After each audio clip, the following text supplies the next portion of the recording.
السلام عليكم صاحبي رمضان ونكسن آذن إذا سلام يعمل كستو مقال كان إذا كسو جاري وعبد الجليل عثمان وعن وين أدرس جريا أرهن السوشيال ميديا كتاجنت ساعده لصدافة تاني الشري كرينكي دمبه أو لحجرتي برامجكي أنا كدوبني ياسمين عبدي أو كبر صوماليات أو خبير كوهلنا على أمنية الإنترنت كان سايب سكورت كوهلو يخان برامج كاسي si weyn oo aan la cabiri karin ay dadka Soomaaliyeed ugu falceliyeen ayna u qaateen dabcan xaqada marka laga hadlo oo degdeg badan uu ka muuqdo sida bulshada aan ka arkay fariimaha iyo qoraalada laga sameeyay kala duwan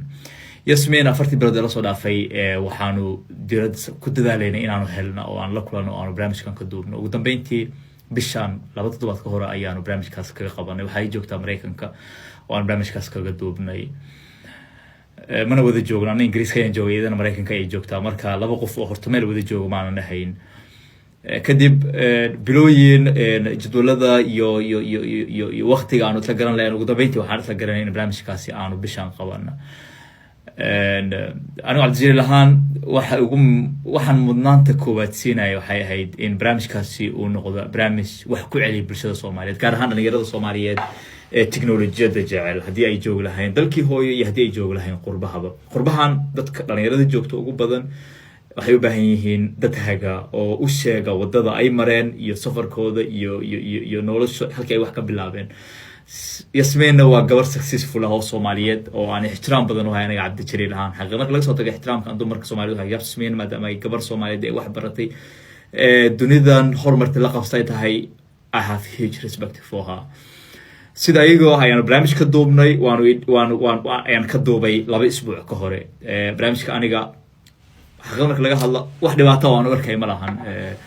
labiska dooqeeda ah ee Yasmin ay xirtay xaqada marka laga hadlo to be honest with you guys I absolutely had no issue at all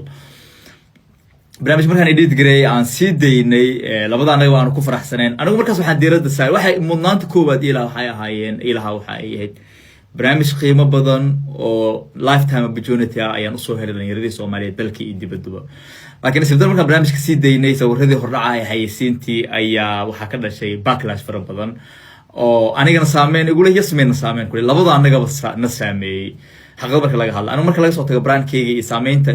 audience-ga ku leedahay because 500,000 Soomaali ba YouTube-ka ku xiran marka laga soo tago backlash-kaasi aan kala kulmay sidoo kale ayada caafimaad ahaan iyo maskax ahaan aan u wanaagsaneen markaan arkay muddo saacad uu ku jiro barnaamijyada konton iyo dhowr daqiiqo saacad uu ku jiro oo kulaad 2,000 oo Soomaaliya ay comment ka soo bixiyeen aniga Yasmin baan wacay aan qadka telefoon kula hadlay iyadoo 6 subaxnimo ay u tahay xaqiiqadii waa ka xumayna maalinteeda aan ruin garay ama aan ka qasay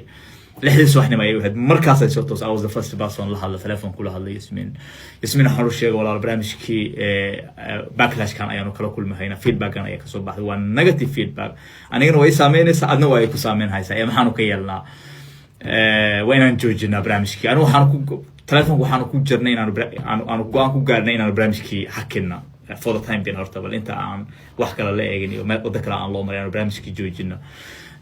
ayadoo qadka ku jirto ayaan barnaamijkii go'aankaasi gaaray oo warshafeedka aad aragtay aan soo saarin barnaamijkii aan joojinay oo aan audience-ga dhageysanay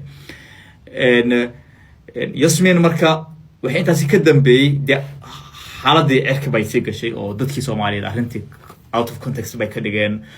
ninba meel buu jeeday khabyaalad iyo waxaan loo joogin iyo reer iyo ganacsi iyo waxaan anigu imika waxba nolosheeda ku soo korinayna oo macno badan aan sameeyeen bay dadka u qaateen mar raba inaan ku mashquulo laakiin waxaan rabaa inaan idin xaqiijiyo in decision-ka barnaamijkaasi lagu joojiyay oo ahaa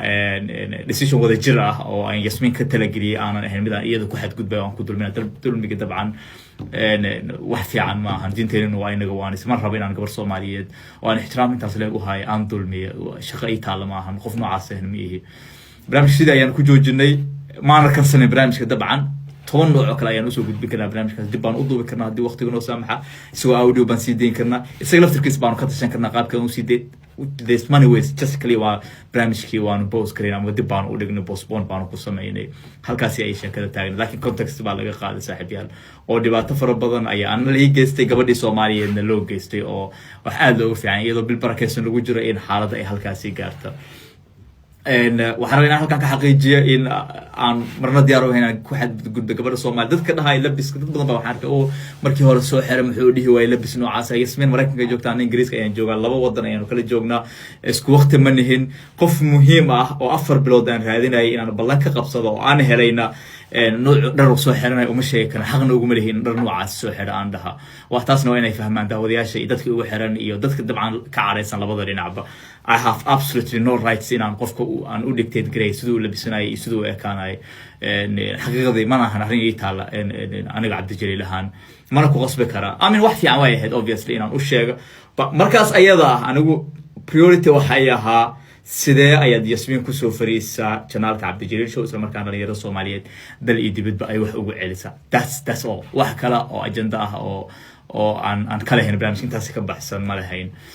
arrinta labiska la xiriirta of course waa inaan dhageysanaa daawadayaasha way ka soo falceliyeen daawadayaasha kasoo waan ixtiraamnay anagoo protect gareynayna gabadheeni Soomaaliyeed walaasha Yasmin iyo sidoo kale brandkayga ayaanu barnaamijka go'aan waxaan ku qaaday inaanu sii dayno aniga Cabdi Jaliil ahaan anytime barnaamijka inaan soo daayo dhib kuma qabo xaqiiqda marka laga hadlo right now barnaamijka hadii sii daayo I know 1 week 1 milyan Soomaali ayaa daawanaysa marka ugu yartahay 10,000 lacag baan ka sameynaa ama ka badan baan ka sameynaa laakiin maxaa faa'iido adeena dadii gabar Soomaaliyeed oo walaashiya in internetka lagu jiijiido oo muuqaalada la wareejiyo oo la jarjaro oo telegramyada iyo snapchat-ka iyo TikTok lagu wareejiyo ay internet ku wareejiyaan dad ajandiyaal kala duwan leh aniga waxaan ka faa'iidayo malahan lacagtaasi dhaqaalahaasi micno badan nolosheeda ay ku soo kordhinayso malahan marka saaxiibayaal aad baan idin salaamayaa dadka arrintaani arrin qabiil u qaatay naga raali noqdo aniga Yasmin labadaba midna qabiil kama turjumayna waxaan ku turjumaynaa inaan dhalinyarada Soomaaliyeed wax ku celintaas Yasminna ixtiraam baan u hayaa gabar Soomaaliyeed oo qiimo badan qadarin badan guul ka gaartay